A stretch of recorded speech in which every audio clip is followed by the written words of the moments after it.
Allez, travail en histoire, la société au Moyen Âge, les seigneurs et chevaliers. La semaine dernière, on a vu les paysans. Donc on a vu que les conditions de vie des paysans n'étaient pas très enviables, hein. Ils payent des impôts, ils travaillent, ils doivent du travail gratuit aux seigneurs. Certains même appartiennent à un seigneur et ne peuvent pas travailler pour d'autres seigneurs, sauf s'ils sont eux-mêmes vendus. Euh, donc voilà, en plus ils travaillent avec des outils qui ne sont pas très performants, les récoltes ne sont pas bonnes, donc vous vous doutez bien qu'ils ne mangeaient pas à leur faim, ils vivaient dans des habitations, alors en général, hein, pas tous, hein, qui n'étaient voilà, pas très grandes, mal éclairées, etc. Donc des conditions d'existence pas terribles. Cette fois-ci, on va voir ceux qui combattent, hein. Rappelez-vous que Adalbéron disait qu'il y avait ceux qui prient, ceux qui combattent et ceux qui travaillent. Donc on a vu ceux qui travaillent, les paysans. Aujourd'hui, on va voir ceux qui combattent, donc les seigneurs et chevaliers. Donc en gros, ce sont les nobles. D'accord. Donc les familles puissantes, hein, d'origine d'ailleurs franque, hein, soit des francs ou bien des Gaulois, hein, de l'époque, hein, des familles donc qui, ont, qui possèdent des terres. Hein, c'est ça, hein, si on peut définir le noble, c'est celui qui a un territoire et qui a des gens qui vivent sur son territoire et qui dépendent de lui. D'accord. Et donc lui, il doit les protéger. C'est pour ça qu'on dit qu'il combat. Alors il n'est pas tout le temps en train de combattre, le seigneur.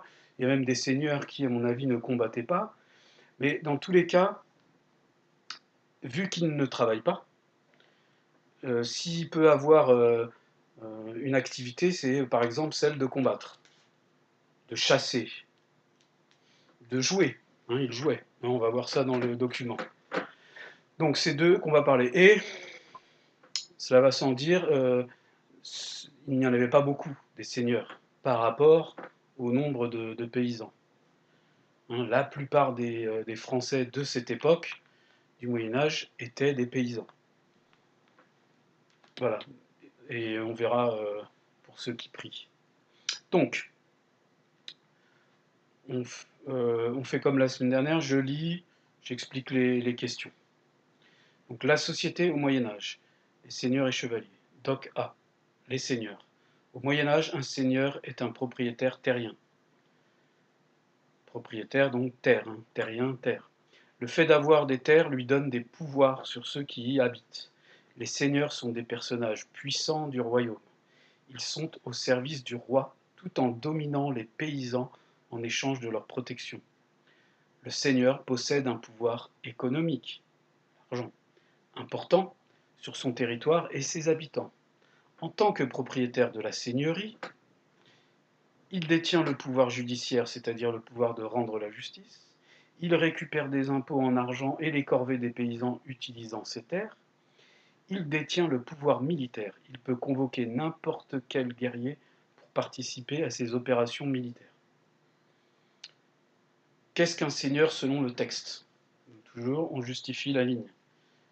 Quel pouvoir le seigneur possède-t-il? Donc j'ai pas mis la ligne parce que c'est pas utile là. Mais il faut trouver la réponse dans le texte. Document B. Le vassal lié à son seigneur. Donc justement dans le texte, vous allez voir ce que c'est qu'un vassal. Hein, quand on parle de Moyen Âge, souvent vous allez entendre ce genre de mots. Donc vassal, suzerain, chevalier, seigneur, hommage, etc. Vous allez voir que ce sont surtout des liens entre les hommes que qualifient tous ces mots. Donc, un vassal est une personne liée à un seigneur qui reçoit un territoire que l'on appelle fief. Donc, ouverture des parenthèses, donc il y a quelqu'un qui parle.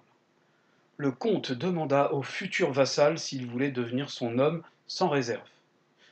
Celui-ci répondit: Je le veux. Ses mains étaient jointes dans celles du comte. Alors un comte, hein, c'est un titre de noblesse, c'est un titre assez important parce qu'en fait le comte est le responsable, comment dirais-je, est celui qui a le pouvoir sur un comté.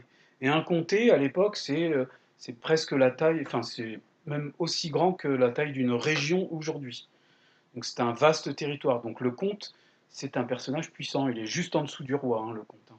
C'est vraiment un des plus hauts grades de la noblesse. Je crois qu'au-dessus, il doit y avoir le duc.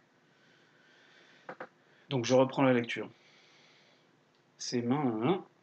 Puis le vassal, ils s'allièrent par un baiser. Puis le vassal dit: Je promets, en ma foi, d'être fidèle à partir de cet instant au comte Guillaume et de lui garder contre tous et entièrement mon hommage. De bonne foi et sans tromperie. Il jura cela sur la relique des saints. Donc il jure hein, en fait sur le par rapport à la religion quoi. Ensuite, le comte lui donna l'investiture. C'est-à-dire qu'il lui dit que il était devenu donc un chevalier et qu'il était son vassal. Pas le chevalier, mais en tout cas son vassal, qu'ils étaient liés à partir de ce moment-là.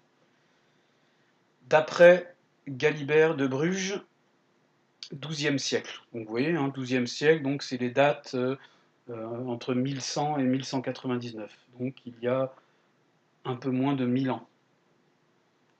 Alors, comment s'appelle le territoire donné par un seigneur à son vassal? Ligne. Qu'est-ce qu'un serment de fidélité? Ligne. Vous l'expliquez, c'est ici. Donc là, je vous ai mis donc le document C, un vassal rend hommage à un seigneur. Donc, à vous de deviner où est le vassal, où est le seigneur qui reçoit donc l'hommage. Pas qui reçoit l'hommage, mais en tout cas qui a un nouvel allié qui doit lui obéir à lui. Et pareil ici. Bon, on voit bien hein, celui qui a réalisé ces représentations a joué sur la hauteur hein, des personnages. Et vous voyez qu'ici, certainement que cette personne, bah, elle enregistre hein, en quelque sorte ce contrat. C'est comme un contrat, si vous voulez. Hein, donc les nobles, entre eux, se faisaient des contrats qui créaient des liens entre eux.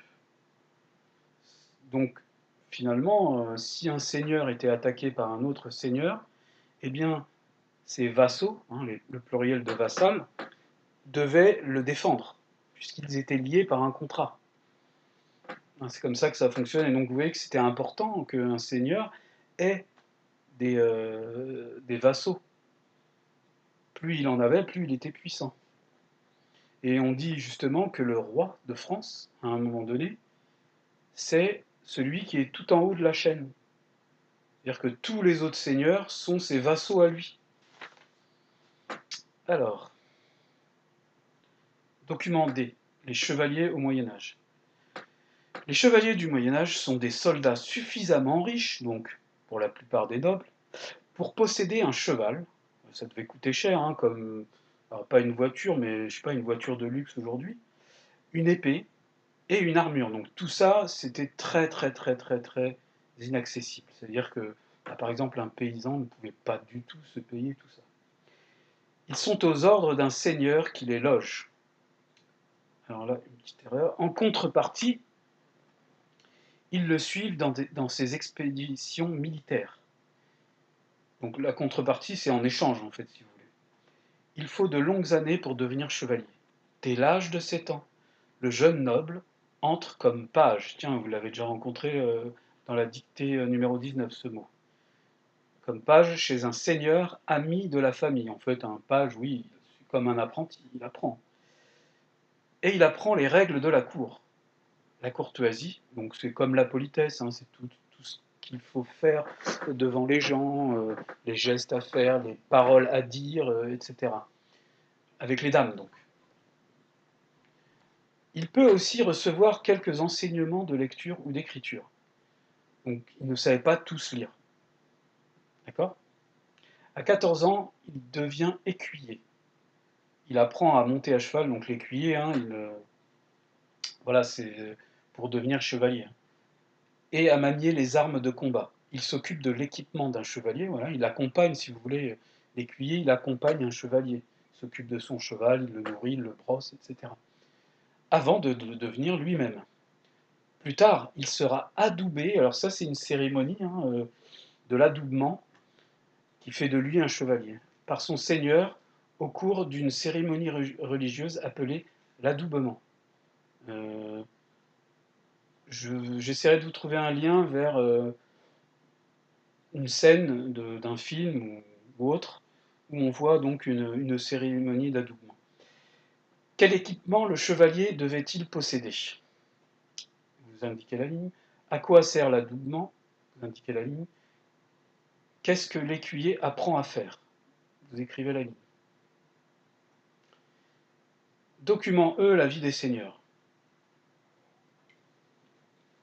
Les seigneurs vivent dans des châteaux et ont un mode de vie noble.